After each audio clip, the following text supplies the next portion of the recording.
Hi readers, it's Lori. Welcome back to my channel, Books, Ink, and Paper, or welcome if you're new here. And some of you are new subscribers, and I just want to say hello. Thank you for joining me. Thank you for being here. I'm excited to see all of you coming in and to talk about books that maybe you haven't heard me talk about before, or maybe you have, but we're going to talk today about the books that are on my self-destruct list for 2025. I've seen a number of booktubers who have shared a list of books that they are either going to read or catapult from their shelves each year. And I have not done this, but I wanted to do it. I just didn't get to it the first part of the year because I had so many other things going on. However, I made a list. I made a list while I was recuperating from one of the illnesses that I had, and it's been sitting here in my little bookish book, and it's time to talk about them, and it's time to just notice them so that I can make decisions about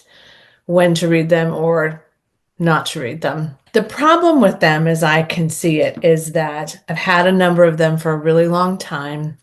And because of that, I haven't sort of revisited them. And so even just reading you the synopses or telling you about what these books are about might spark my interest to read them sooner than later. Might. Also, there are a couple that I don't know if they're going to work for me. And I'm just not quite in the mood for them right now. As you know, if you saw my video last week about the mysteries and the grand dames of mysteries, I am really craving mysteries these days. A lot of these are not mysteries. That's going to be one of the challenges. But I have not really started to even look at them and to read even a couple of chapters to see if, okay, am I going to read these or not? So I may not even finish many of these, but if I could just commit to reading a couple of chapters to see if they're going to work, I think that that will help me to decide whether they're going to self-destruct or whether they're going to stay on my shelves. So let's get started. There are 10 of them. So let's start with the first one, My Lady Jane. This is written by 3 different people, Cynthia Hand, Brodi Ashton, and Jodi Meadows.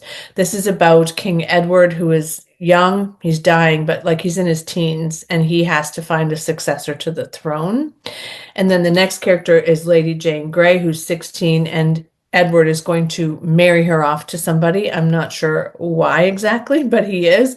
And then there is a horse that apparently also turns into a man or a boy at some point in time. Frequently, perhaps. He's some sort of a mythical creature. So I can imagine that this is part of the reason why I didn't get to this. You know, it's a bit of fantasy, but it also seems funny, like part 2, in which we throw history out the window. I mean, I think it's funny. It says it's funny. I could get to this for sure, or I might just say it's not for me, but it's a teen, and I might give it to my granddaughter. It's a possibility for sure that I might pass that along. So the next one is Jane Unlimited by Kristin Cashore. This is an early edition of this novel that I received from a friend who read it before me and suggested that it was good. So this was published in 2017. Huge backlist for me here. It's interesting. So this is about a girl named Jane whose aunt was a professor and then a photographer as well. And she went on some sort of an adventure into Egypt or somewhere. I can't remember. I could look, but I don't think that matters. And she disappears. And so Jane is adrift and graduating or coming out of one of her high school years and just really not tethered to anything at the moment. She meets a boy named Kieran who takes her to this party at this mansion called Two Reviens, I think. And the mansion gives her 5 different scenarios of how her life could go. So each chapter is a different scenario. And I think they are also written in different genres, if I remember correctly, but I might not be saying that correctly. I'll let you know when and if I read it. But it has The Missing Masterpiece, Lies Without Borders, in which someone loses a soul and Charlotte finds one. No idea who Charlotte is. Jane Unlimited, and The Stray Hound, the girl in the painting. Like, for example, one chapter, that last chapter split between Jane Unlimited and the Stray Hound Girl in the painting is like 50 pages. So there's definitely big chapters in here. I don't always do well with big chapters. However, I'm going to give it my best shot. She's a fantasy writer. She has a master's degree from the Center of the Study of Children's Literature, and she's won some awards. So I'm not going to say this is a slouch. I've heard good things about Kristin Cashore. I just haven't heard a lot of people talking about this book. So I don't know. If you read it, I definitely need you to tell me what's happening. The next one is a book that has no title on the cover. This is Ransom by Julie Garwood. I recently did pick this up to decide if I was going to keep it or unhaul it. And I read a couple of chapters and I decided to keep it. However, I have made no strides towards reading it whatsoever. So this one is a complicated situation because this is the second in the series, Highlands Lairds. You can see the Scottish castle there. It has good ratings, 4.33. So this is about chieftains Ramsay, Sinclair, and Brodick Buchanan.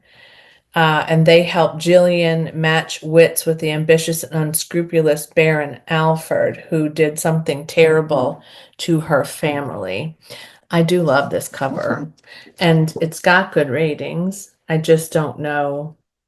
Yeah, I don't know. So I guess it's historical. Is it considered historical fiction? It's considered medieval romance, essentially. And this came out in 2002.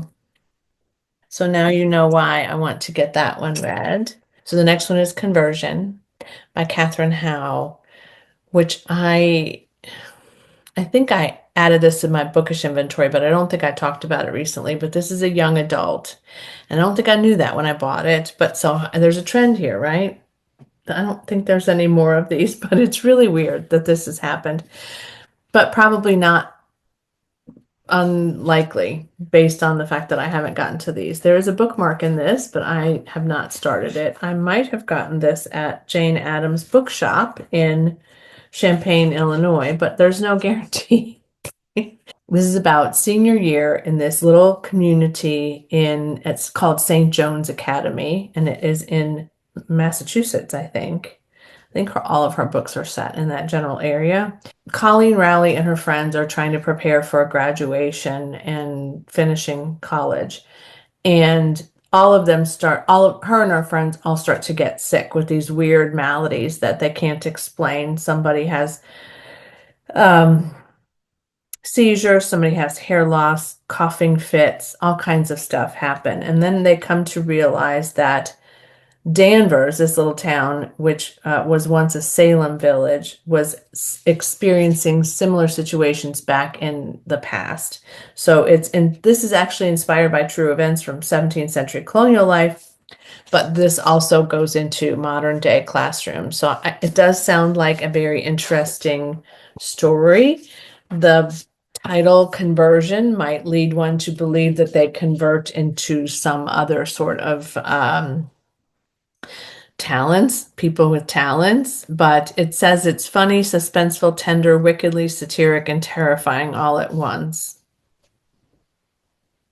Okay. Smart, compelling, exciting, absorbing, stunningly deft at blurring the lines between emotional and supernatural. This one's got to be read or it's going off the list. And I've essentially one a month to, if I were to read them all, to finish them before the end of the year.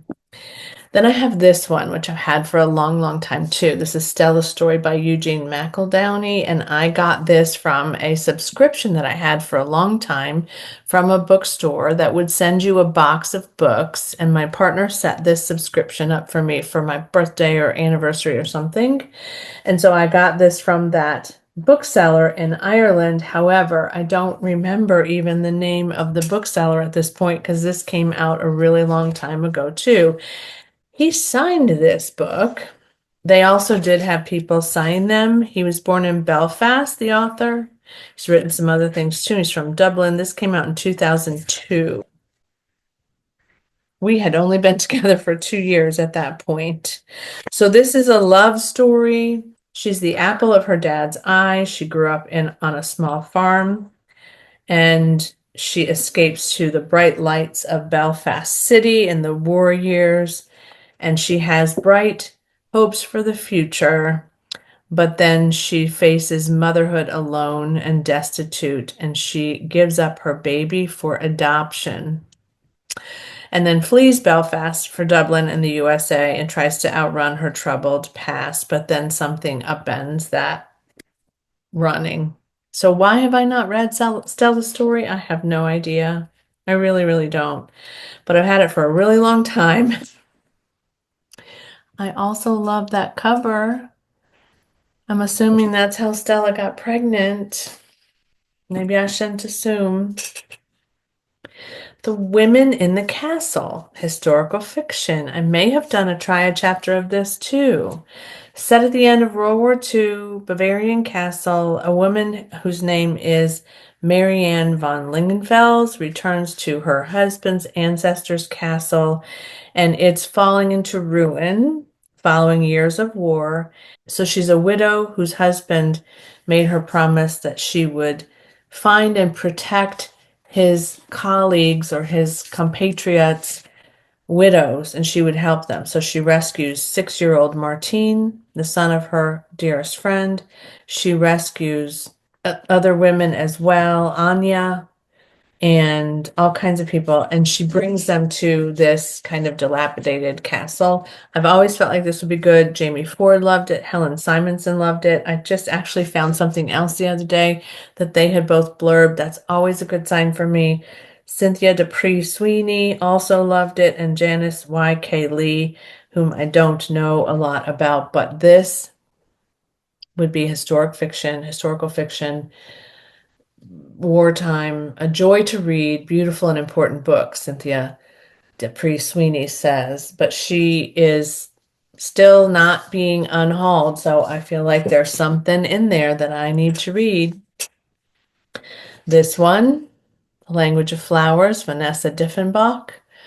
I got this years ago when I was still in child welfare work and working with abused and neglected children. I have not done that for a very long time. Here's a list of what was Gulf Coast Family Support Groups at that time for Alzheimer's. I don't know why that was there, but it was. I guess I don't need that anymore because likely that's changed a bit since this came out. Did this come out? This was published in 2011. So this is about Victoria Jones, who's also been in care as a foster child, and she spent years in the system and did not really ever get close to anybody, and she ages out, as many children do, at the age of 18 with not a lot of support, it sounds like. So she ends up living on the streets and tending to a garden in a public park. And a local florist discovers her talent, and something progresses as a result of that. I would like to get to this one finally. I think I didn't read it at the time because it was too close to the work I was doing all the time. Jamie Ford, Tatiana DeRosnay, Paula McLean, Kelly Corrigan, Helen Simonson, Adriana Trigiani, Jocelyn Jackson, and Beth Hoffman have all said this was a good book in the blurbs on the back. So can't part with it. For some reason, I just can't part with it. This one I've had since 2012, I think. The 12 Tribes of Hattie by Ayana Mathis. Ayana. This was an Oprah's book club selection, it looks like. And I don't know why I haven't gotten to it. It's not terribly long. This was all the buzz when it came out. This is about a woman whose name is Hattie Shepherd. She was 15 in 1923 when she flees Georgia and settles in Philadelphia, and then meets a terrible man who marries her, which happened a lot in that time period. And she first has 2 children who die. I think they're twins. And then she has 9 more children, I think. Is it 9? 9 more children that she has to continue to try to raise and support, and probably on her own. And I think each chapter is about each child. If I'm not mistaken, you can tell me if I am. So it really just goes through each one's life and what she went through and what they went through. So I'm sure it sets up their relationship first. Why? Why have I not read the 12 Tribes of Hattie? Probably because it's sad and yeah. This one too. I have talked about this again and again. Deluxe edition of The Widows of Malabar Hill that I know I got in a little free library a while ago. Never have picked it up. This one is Sujata or Suhata Massey, probably Suhata Massey, copyright 2018. This is set in India in 1921. Praveen Mistry, the daughter of a respected Zoroastrian family, joined her father's law firm. She's got a legal education from Oxford and a difficult personal history that makes women's legal rights very important to her. And she's appointed to execute the will of Omar Farid, who's a wealthy Muslim mill owner who has left behind 3 widows. But all 3 of the wives, she discovers, have signed over their full inheritance to a charity. So why would they do that? And are they being taken advantage of by this charity is the question. And how can she support them and make sure that they're okay? Sounds like a really great book. Look at that cover. I'm telling you, it's a mystery of 1920s India. So a lot of these I'm going back into time. This last one also goes back in time. Also an ARC. This one was sent to me unsolicited in 2018, I think, when it came out. I have not read anything by this author, but I have wanted to. I've always loved this cover of this ARC, and I'm sure that was the cover that it ended up releasing under. This one is set in 1951. Miranda Schuyler arrives on Winthrop Island as a schoolgirl from the margins of high society, and she's reeling from the loss of her father in the Second World War. Her mother remarries Hugh Fisher, who has this summer house on Winthrop Island, and she's catapulted into a new world of pedigree and cocktail status and swimming pools. Sounds like a perfect summer read, right? Hence why it's called The Summer Wives, but something must be amiss, and I don't necessarily want to know what it is, but a lot of people love this author, and I don't know why I have not picked it up. It has deckled edges, which for an ARC I would say is pretty fancy. And there's another one by her that I want to read as well. Let me look up what it is and tell you. Beatriz Williams. I just recently found this other one and I was like, oh, Husbands and Lovers. That's the one I also want to read. It is doing pretty well in the ratings category, but none of these are slouches for ratings. This one is rated 3.74, which isn't terrible at all. And I marked this to read on January 13, 2018. So I'm sure that's the day it arrived on my doorstep. So you can see these are incredibly long ago backlist titles in many cases. I don't think there's any one of these that has been a current release. Wouldn't it be nice if I could read these before they self-destruct? Soon, probably, just so I can get ahead of this. But I have to read at least one a month to be able to not be at the end of the year, really crushing these all into one month. So that's not going to happen. I'm going to leave this stack where I can see it, where I can be aware of it. And I'm going to make a note to myself that on my TBRs each month, one of these should show up. That's my goal. Hold me to it. Or if I start reading them and I don't like them, then it's perfectly fine for me to put them in the little free library up the street or whatever I decide to do with them. Let me know which one of these titles you might have read or you've thought about reading or you are thinking, oh, I should maybe grab that and see if it's any good. I'll certainly keep you posted as I finish them. But, it's not a terrible stack at all. I think the challenge is me, and the challenge has been that they came in at a time where I was just not in the mood for them. And so now the question is, which one am I going to start with?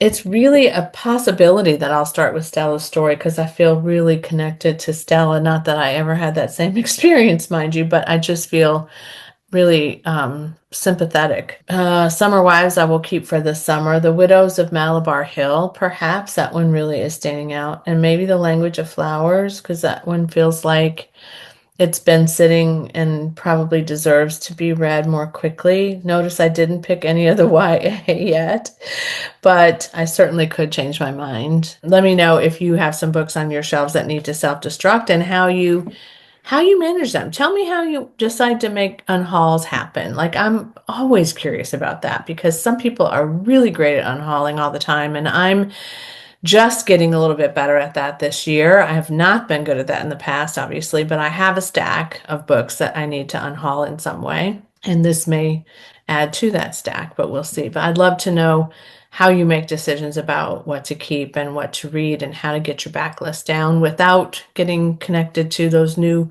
shiny objects or those mysteries that you're craving or the books that somebody said you have to read this. All right, guys, thank you. Thanks for your support and your comments and your support of this community all across the platform. And as always, happy reading. Bye.